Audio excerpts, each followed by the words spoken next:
Traveling around the country, footloose and fancy free. We got two ladies and their 2 cups of tea. The backroads and backstories from this valley we call home. Good people and good living down Red Falcon Road.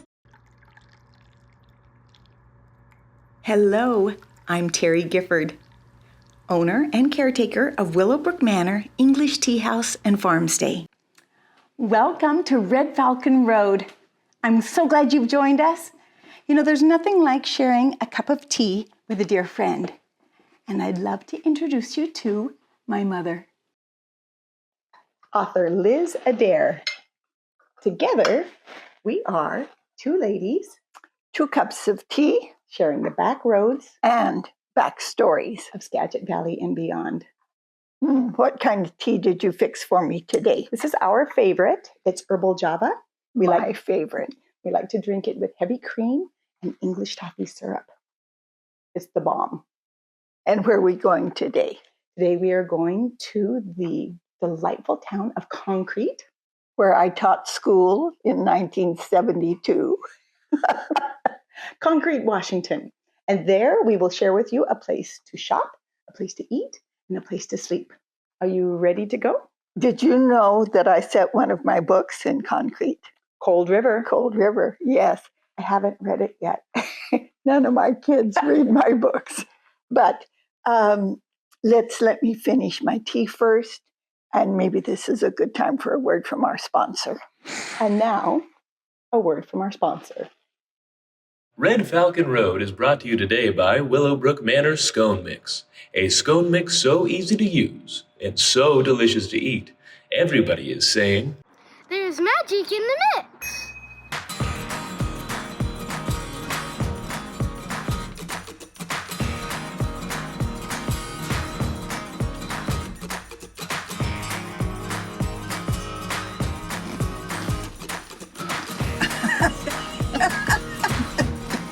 So Concrete. We love Concrete. 2 complete towns merged into one municipality, and they named it Concrete. And that's where they got the name. Remember when you used to sing the song, "In a cottage in the woods"? Look where we are. Come this way. This is Sauk Mountain Pottery, a magical place.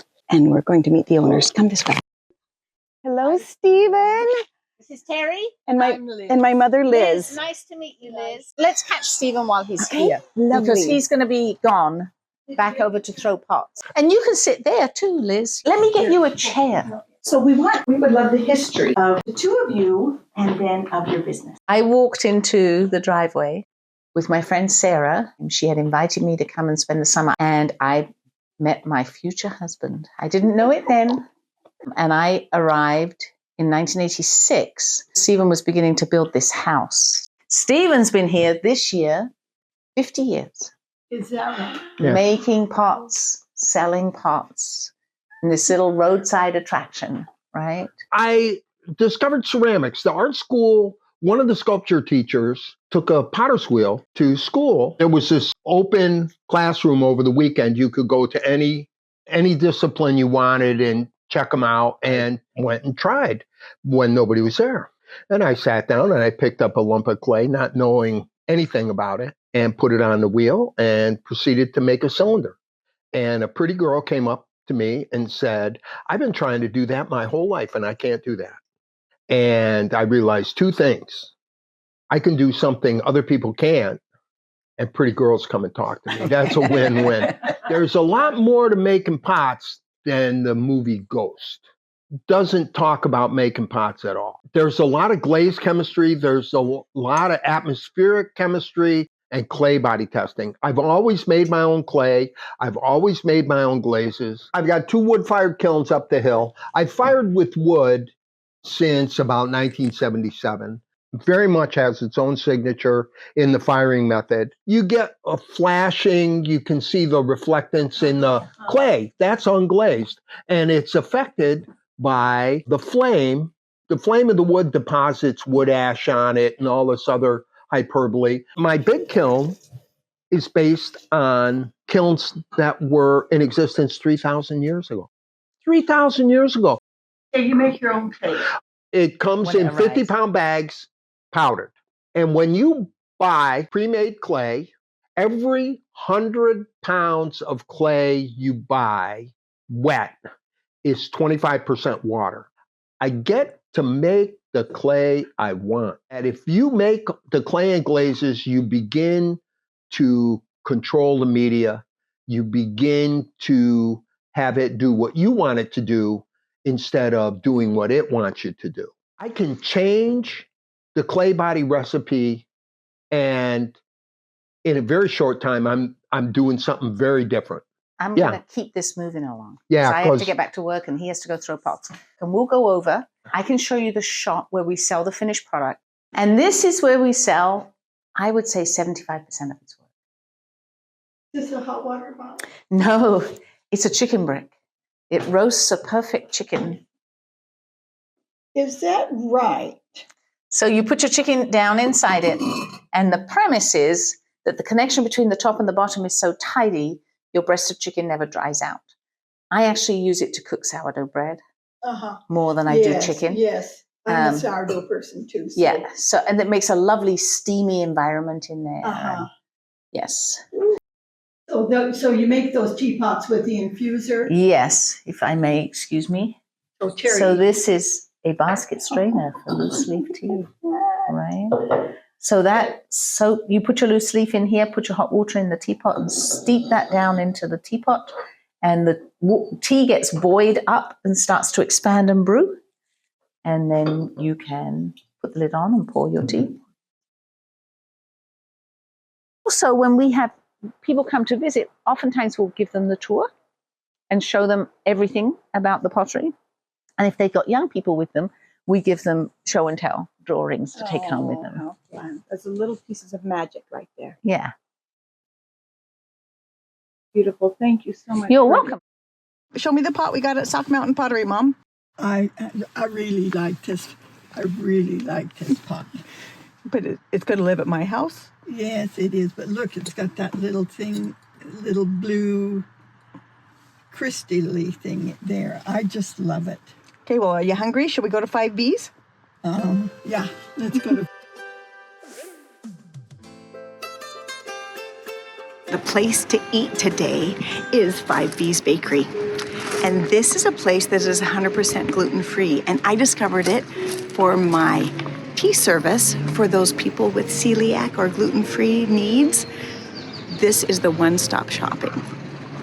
Come on in, you're going to have a taste sensation. Here I go inside, come with me. So tell me, Em, how did you start 5B's Bakery? Because of our dietary needs, we could not go out to eat. We couldn't go to restaurants, we couldn't go to places. Because with having Crohn's disease and also celiac sprue, it was just impossible. So fixed our own meals. We knew that everything was good here. And safe for us, I retired from my career and I thought I need something to do. So it was one of those, Mickey Rooney moments, I guess. Whoa, let's start a bakery. And so we did. We opened 12 years ago. I was never invested as to whether it was successful or anything like that. I just simply wanted to bake safe food for people with dietary needs. So Concrete is a pretty small town. Have they been receptive to gluten-free? I think they're receptive to good food, made from scratch with local ingredients. The very premise, the very beginning idea for 5B's was one to put it here in Concrete, not only for community, but for people that didn't have a large work option up here. So bringing in entry-level skills that these people could take out further in the world was the intent of putting it here. And then also to bring people from wherever to come here. People come in all the time and they'll stand in front of the cases and they'll look and they'll wait a few minutes and then they'll finally ask the person behind the counter, well, I understood that you have gluten-free here, but there's no sign that says this is gluten-free and this is gluten-free. So what is it you have that's gluten-free? And they'll wait a moment and then they'll go, everything. We had one years ago where a young woman came in with her partner who was like 6'2", broad shoulders, and he's just standing there. And she was a little peeved, a little irritated. What do you have that's gluten-free and how come you don't have any labels there? And when they said everything, you could see all of those synapses firing. Choo, choo, choo. And then she goes, everything. And she turned around and hit her partner on the shoulder. Did you hear that? And knocked him down flat. It was so perfect. So Death by Chocolate is my absolute favorite. What's everyone else's favorite, Em? We introduced a new cookie just recently. It's our trail cookie, and it's vegan, been flying out the door. And then we also have the Drunken Hiker. So do people have to come here to buy your product? We wholesale to 6 counties. Everything from South Seattle to the border. And so if people want to find you, Go to our website, 5beastbakery.com. we'll find you. We'll see ya. Thanks so much, Em. So we've done our place to shop, our place to eat, and now we're going to show you a great place to sleep. And here we are at Ovenell Heritage Inn, just a few miles south-ish of Concrete. My name is Chris Ovenell Hansen, and I'm one of 5 daughters. Tell me who this is. This is Casper. Yeah, it's Casper. He's a Great Pyrenees. And you grew up here? I did. We grew up on the ranch. So it's a 4th generation ranch. 580 acres left. Most of it's in timber and ranch for the cattle. And Sister Cindy is number 3, and she runs the ranch part. So she's our cattle woman. So when people come in to stay, they'll come here and greet Chris at her office. Where do I sign in? You sign in right here. We have our guest book here. So I have our gift shop is right here in the office. And we've added Sauk Mountain Pottery to our repertoire of things to sell. And Opal, with Wild Opal Products, does the all-natural soaps. And we have local honey from the Valley's Buzz. Of course, the meat sales. So we've got a whole list of all the meats that are available. And I love your homemade jam. So Chris, let's go for a tour. Oh, Casper's going to lead the way. And how many cabins do you have, Chris? There's 7 units down there that we rent out. Nice. 5 are smaller and 2 are larger to accommodate larger groups. Now, when you say larger, Up to 8. And those 2 large units are equipped with full kitchens, washer dryers, the whole 9 yards. Because you do RV as well? We do. Wow, the views are so amazing. I'm sure RV people love to stay here. We get a lot of groups that'll come up and travel together, families. And you feel enclosed. And a lot of people think, oh, we're going to be in a site that's 8 feet from someone else. And No, you're they not. get here and it's not. Totally private. No neighbors at all. No neighbors. Can't think of anything cozier than a cabin in winter. The views are incredible. Yeah. I chose Ovenell Heritage Inn to feature during the off-season because it's such a cozy place. You feel close to nature, got wonderful homemade products, and the connection to the history just feels good. It's really a great place to be. We have a little picnic shelter, and we've got a little book spot. Nice. Look at that. And I need one more sign that says river access. So we have river access down here. A lot of people go just to sit and enjoy. We've had a lot of fishermen coming this year fishing for the coho salmon and actually the steelhead this year. They opened that fishery up. And there's Mount Josephine. Josephina's a little pointed one right there. And the mountain you see to the right is Sauk Mountain. Sauk Mountain has a fabulous hike. It's one of my favorites. We will be featuring that in another episode. On the front side of Cougar Crest, you actually have a view of Mount Baker. We had fun. We had to brainstorm on names of what we wanted to. So my grandfather, my mom's father, was Ray Youngblood, and he was one of the first fishing guides on the Skagit River. And so the fisherman cabin has this old sign on it that he was an official fishing guide. And this was all pasture, so we planted all of these trees. Oh, all of these trees were planted by you? Yes. Wow, Chris. Ovenell Heritage Inn is a really special place. I mean, you've got the mountains, you've got the river, you've got the connection to 4 generations farming and working this land. You can really get away and feel connected to nature. What a beautiful place you have here. Well, Mom, what do you think? Is it time for tea?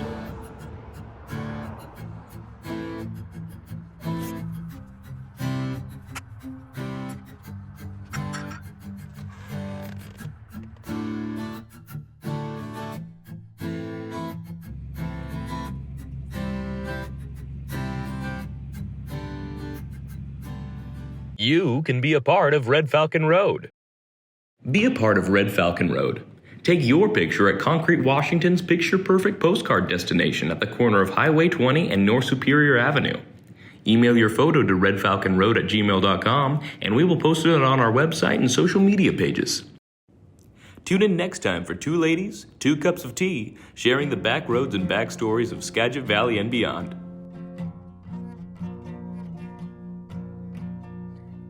People and good living down Red Falcon Road.